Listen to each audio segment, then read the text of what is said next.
अस्सलाम वालेकुम स्टूडेंट्स, आज हम बात करेंगे इनवर्टिब्रेट नर्वस सिस्टम्स के बारे में। देखिए, आपको पता है कि एनिमल किंगडम को हम क्लियरली दो ग्रुप्स में डिवाइड करते हैं, vertebrates and invertebrates. Invertebrates simpler हैं एज़ कम्पेयर टू वर्टिब्रेट्स। तो किसी भी एनिमल की बॉडी में जितने भी सेल्स मौजूद होते हैं वो रिस्पॉन्ड करते हैं किसी भी स्टिम्युलस को, चाहे वो इंटरनल स्टिम्युलस हो चाहे वो एक्सटर्नल स्टिम्युलस हो, और उसकी जो इन्फॉर्मेशन होती है उसको फर्दर आगे ट्रांसफ़र किया जाता है।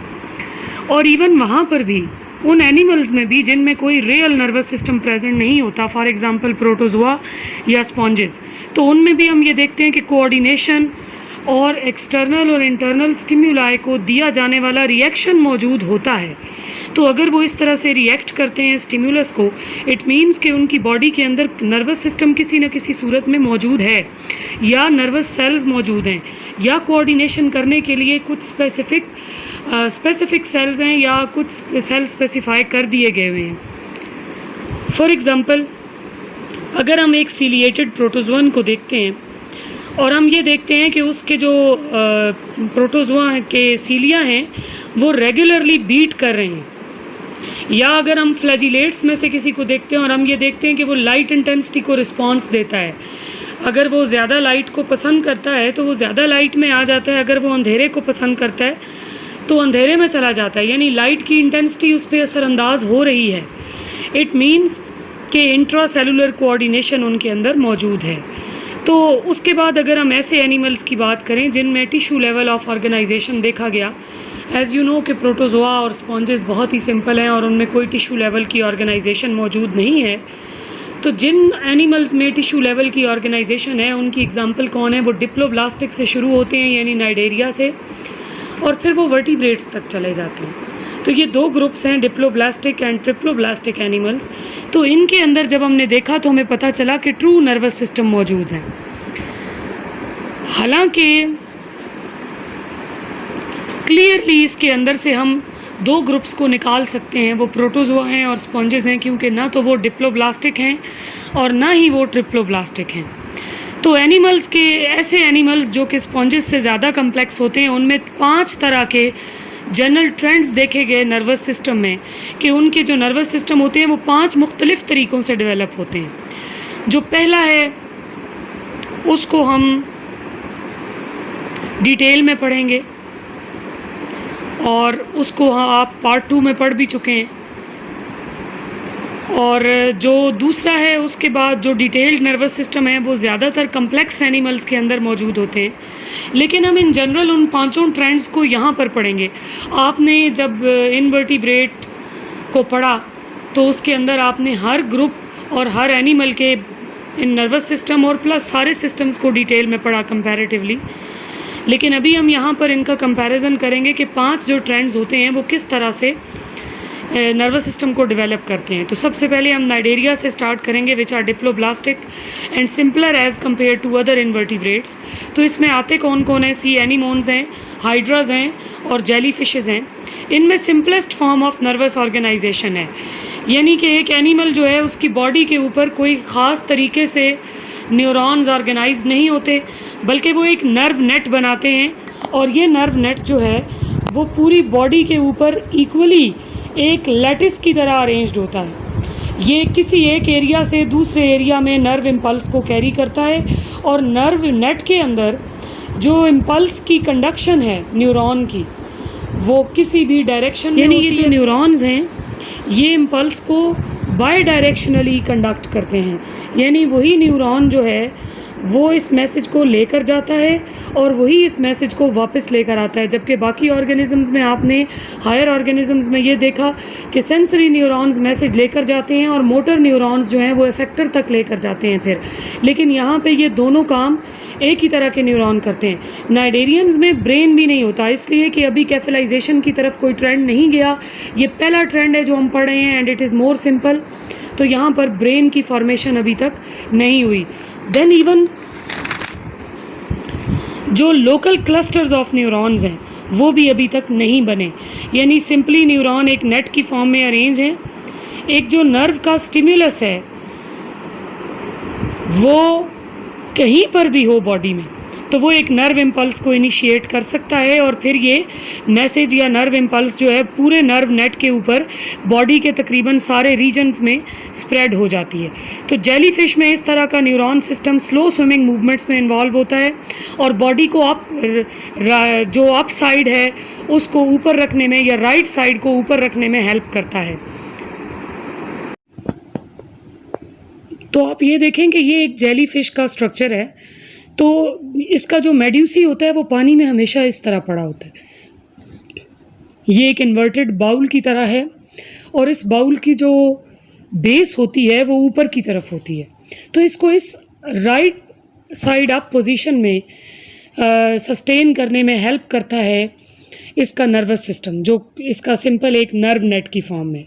अब जो सेलुलर लेवल है वहाँ पे न्यूरॉन्स क्या करते हैं इसको अभी हम डिस्कस करेंगे, और वो न्यूरॉन्स का क्या काम होता है वो तो हम पहले डिस्कस कर चुके हैं अपने प्रीवियस लेक्चर्स में। अब जो इकाइनोडर्म्स हैं उनमें क्या होता है, तो देखें जी, इकाइनोडर्म्स जो हैं उनमें हमने एक और तरह का नर्व नेट देखा।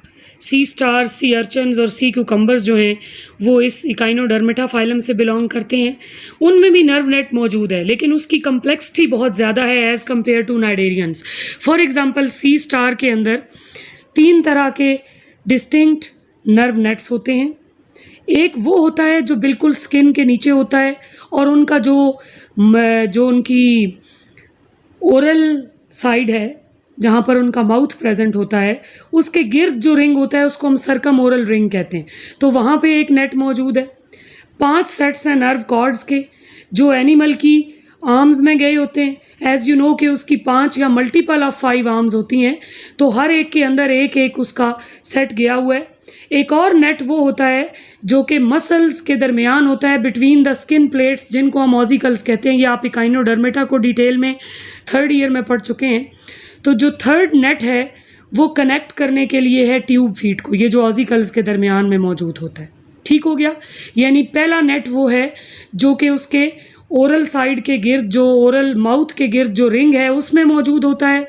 दूसरा वो जो उसकी रेडियल कैनाल्स के साथ साथ उसकी आर्म्स में गया हुआ है, जिनको रेडियल नर्व्स कहते हैं। तीसरा वो होता है जो स्किन प्लेट्स के दरमियान में यानी ऑजिकल्स के दरमियान में होता है और वो ट्यूब फीट के साथ इंटरेक्ट करता है। तो degree of nerve net complexity इनको फ़ायदा देती है और वो इनके लोकोमोशन के पैटर्न को एनहांस करती है। इनकी बॉडी के अंदर बहुत सी टाइप के रिफ्लक्सेस प्रोड्यूस करने में हेल्प करती है। इसके अलावा ये किसी हद तक जो सर्कम ओरल रिंग है, जो उनकी ओरल साइड पर जो रिंग मौजूद होता है, वो उनकी बॉडी में सेंट्रल कोऑर्डिनेशन में भी हेल्प करता है। इसीलिए जब आप एक सी स्टार को अगर उल्टा कर दें तो वो अपने आप को दोबारा सीधा करने की पोजीशन में मौजूद होता है। ये यहाँ पर एक हाइड्रा है और ये हाइड्रा की बॉडी के ऊपर आपने देखा कि एक सिंपल नर्व नेट मौजूद है, जबकि यहाँ पर एक इकाइनोडर्म को दिखाया गया है और इसके अंदर 3 तरह के सिस्टम मौजूद हैं। एक एपिकल सिस्टम है जो इसकी स्किन में मौजूद होता है, एक हाइपोन्यूरल सिस्टम है जो इसके सर्कमओरल रिंग में है और एक एक्टोन्यूरल सिस्टम भी इसके अंदर मौजूद है। ये तीनों सिस्टम्स अलग अलग जगह पर होते हैं। एक रेडियल नर्व्स में होता है, एक सर्कम ओरल रिंग में होता है और तीसरा जो है वो इसके ऑजिकल्स के दरमियान में, सॉरी हाइपोन्यूरल सिस्टम इसके ऑजिकल्स के दरमियान में मौजूद होता है। वर्म्स में क्या होता है आपको पता है कि फ्लैट वर्म और राउंड वर्म एक फॉरवर्ड डायरेक्शन में मूव करते हैं और उनकी जो बॉडी की एंटीरियर साइड होती है वहाँ पे तकरीबन सारे सेंस ऑर्गन्स मौजूद होते हैं। ये वो साइड है जो पहली बार किसी भी एनवायरनमेंट में एंटर होती है। तो जो सेकेंड ट्रेंड है नर्वस सिस्टम की एवोल्यूशन का, उसमें कैफेलाइजेशन इन्वॉल्व है। अभी मैंने आपको बताया कि पहले नाइडेरियंस तक कैफेलाइजेशन नहीं हुई। इसका मतलब ये है कि एक रिसेप्टर्स या नर्वस टिश्यूज़ की एक्यूमुलेशन या कंसंट्रेशन डेवलप हो जाना एनिमल के एंटीरियर एंड पे। तो एक फ्लैट वर्म का नर्वस सिस्टम जो है उसके अंदर गैंग्लियॉन्स मौजूद होते हैं जो कि एग्रीगेशंस ऑफ सेल बॉडीज़ हैं और ये हेड रीजन में मौजूद हैं। तो ये गैंग्लियॉन प्रिमिटिव ब्रेन के तौर पर काम करते हैं। उनमें से लेटरल नर्व कॉर्ड्स निकलती हैं जो न्यूरॉन्स की या एक्सॉन और डेंड्राइट्स की कलेक्शंस हैं और ये बॉडी की साइड्स को कंट्रोल करती हैं और ये बॉडी की साइड्स पर सेंसरी इन्फॉर्मेशन को कैरी करती हैं from the periphery of the body to the head ganglia, और हेड गैंग्लिया उनको ऑर्डर करता है या मोटर इम्पल्सेस भेजता है बैक टू द मसल, जिसकी मदद से एक एनिमल अपने एनवायरनमेंट को रिस्पॉन्ड करता है। तो ये जो लेटरल नर्व कॉर्ड्स हैं ये रिवील करते हैं कि फ्लैट वर्म के अंदर एक third trend of nervous system भी मौजूद है, दैट इज़ बायलेटरल सिमेट्री।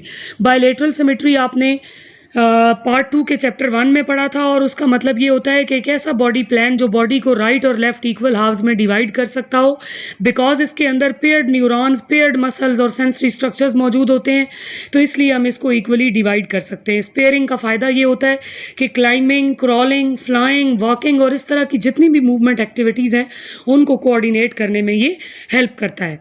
तो जो बाकी इन्वर्टिब्रेट्स हैं, for example crustacean, segmented worms और आर्थ्रोपोड्स, उनमें नर्वस सिस्टम की कोऑर्डिनेशन फर्दर एडवांसेस शो करती है। इन इन्वर्टिब्रेट्स में जो एक्सॉन्स होते हैं वो नर्व कॉर्ड्स की फॉर्म में ज्वाइन होते हैं और उनके अंदर स्मॉल सेंट्रलाइज्ड ब्रेन मौजूद है या स्मॉल पेरिफेरल गैंग्लिया हैं जो आउटलाइंग रीजन ऑफ बॉडी को कोऑर्डिनेट करने में हेल्प करते हैं। तो जो गैंग्लिया हैं वो बॉडी के हर सेगमेंट में मौजूद होते हैं, जैसे कॉकरोच में भी और बाकी इंसेक्ट्स में भी आप देखते हैं कि उनकी बॉडी के हर सेगमेंट में एक पेयर ऑफ गैंग्लियन मौजूद होता है, तो वो हर सेगमेंट को अलग से कोऑर्डिनेट कर सकते हैं। अब उनकी बॉडी का जो ये अरेंजमेंट है, इसके साथ ही गैंग्लियन एक फोर्थ ट्रेंड भी शो करते हैं। ये फोर्थ ट्रेंड क्या है कि एक एनिमल जितना कम्प्लेक्स होता जाएगा उसके अंदर इंटर न्यूरॉन्स की तादाद बढ़ती जाएगी। इसका मतलब ये है कि एक गैंग्लिया के अंदर जितने इंटर न्यूरॉन्स बढ़ जाएंगे वो उसकी इंटीग्रेशन की पावर को बढ़ा देंगे। जैसा कि आपको पता है कि inter neuron centralised nervous system में मौजूद होते हैं, तो क्योंकि सेंट्रल नर्वस सिस्टम का काम इंफॉर्मेशन को इंटीग्रेट करना है, तो जितने इंटर न्यूरॉन ज़्यादा होंगे उतनी इंटीग्रेशन बढ़ जाएगी। तो जितनी इंटीग्रेशन बढ़ेगी उतना ही कम्प्लेक्स बिहेवियरल पैटर्न आपको एक एनिमल के अंदर मिलेगा। इसी तरह से इकाइनोडर्म्स जैसा कि सी स्टार्स होते हैं उनमें नर्वस सिस्टम सेवरल पार्ट्स में डिवाइडेड होता है। एक एक्टोडर्मल सिस्टम है जो कि प्रिमिटिव एपिडर्मल पोजीशन के अंदर होता है और सेंसरी और मोटर फंक्शन को कंबाइन कर देता है। एक रेडियल नर्वस सिस्टम है जो उनकी पांचों आर्म्स में गया हुआ होता है और वो हर आर्म को कंट्रोल करने का काम करता है। एक डीपर है which is hypo neural system, जो अभी मैंने आपको बताया कि ऑजिकल्स के दरमियान में होता है, ये मोटर फंक्शन भी प्ले करता है, और apical system sensory function play करता है क्योंकि वो स्किन के अंदर मौजूद होता है। अब जो फिफ्थ ट्रेंड है जो evolution of invertebrate nervous system का, वो इंटर न्यूरॉन के नंबर को इंक्रीज़ करने में हेल्प कर रहा है। क्या होता है, ब्रेन के अंदर लार्जेस्ट नंबर ऑफ न्यूरॉन्स होते हैं और एनिमल जितना कम्प्लेक्स हो जाता है उतना ही उसका बिहेवियर कॉम्प्लिकेटेड हो जाता है। ज़्यादा न्यूरॉन्स जो होते हैं, ख़ास तौर पे अगर इंटर न्यूरॉन्स बढ़ जाएं और कंसंट्रेटेड हो जाएं एक एंटीरियर ब्रेन के अंदर या बायलेटरली ऑर्गेनाइज्ड गैंग्लिया के अंदर, तो उसका रिजल्ट ज़्यादा अच्छा आएगा। तो वर्टिब्रेट के जो ब्रेन्स हैं वो इस पाँचवें ट्रेंड की एग्जाम्पल हैं, लेकिन हम हायर इनवर्टिब्रेट्स के अंदर भी इसकी एग्जाम्पल्स को देख सकते हैं। अब यहाँ पे आप सबके सिस्टम्स को देखें, ये आप देखें, ये फ्लैट वर्म्स का सिस्टम है और इसमें यहाँ एक गैंग्लिया है और ये लेटरल नर्व्स हैं, एक बॉडी की राइट साइड पे, एक लेफ्ट साइड पे, और इनके बीच में कुछ नर्व कॉमिशर्स हैं या नर्व कॉर्ड्स हैं जो कि इनको आपस में जोड़ती हैं। इनकी मदद से ये जो इसमें ये वाली दरमियान में नर्व कॉर्ड्स हैं, ये दोनों जो लेटरल साइड पे लॉन्गिट्यूडनल नर्व कॉर्ड्स हैं उनको जोड़ने में हेल्प करती हैं। उसका फ़ायदा ये होता है कि राइट और लेफ़्ट साइड भी कोऑर्डिनेटेड है और इन सब को मेन कौन कंट्रोल कर रहा है, गैंग्लियन कर रहा है। इसी तरह से फिर अगर आप इस पे आएँ, ये जो सेगमेंटेड वर्म्स होते हैं तो इनके हर सेगमेंट के अंदर गैंग्लियंस मौजूद हैं। इसी तरह से फिर अगर आप इंसेक्ट्स पे आ जाएं या आर्थ्रोपोड्स पे आ जाएं, आर्थ्रोपोड्स में क्या होता है कि हर एक के अंदर, हर गैंग्लिया के अंदर, हर सेगमेंट के अंदर गैंग्लिया मौजूद है और बहुत से आपस में उनके कनेक्टिव्स होते हैं जो इनको कंट्रोल करते हैं, जो इनके एसोफेरेंजियल रीजन के इर्द गिर्द सर्कमफेरेंजियल की फॉर्म में भी होते हैं, उसके ऊपर भी होते हैं, उसके नीचे भी होते हैं। इसके अलावा सेरिब्रल गैंग्लियन भी हैं और थोरेसिक गैंग्लिया भी हैं। ये इनकी पोजीशन के अकॉर्डिंगली जो थोरेसिक रीजन में मौजूद होंगे वो थोरेसिक गैंग्लिया हैं और जो हेड रीजन में मौजूद हैं उनको हम सेरिब्रल गैंग्लिया कहते हैं। इसी तरह से एक इन्होंने मोलस्कन आपको दिखाया है, मोलस्कन्स की बॉडी में ज़्यादा डेवलप्ड गैंग्लियंस मौजूद हैं और ये इसका एपिकल सिस्टम, एक्टोन्यूरल और हाइपोन्यूरल।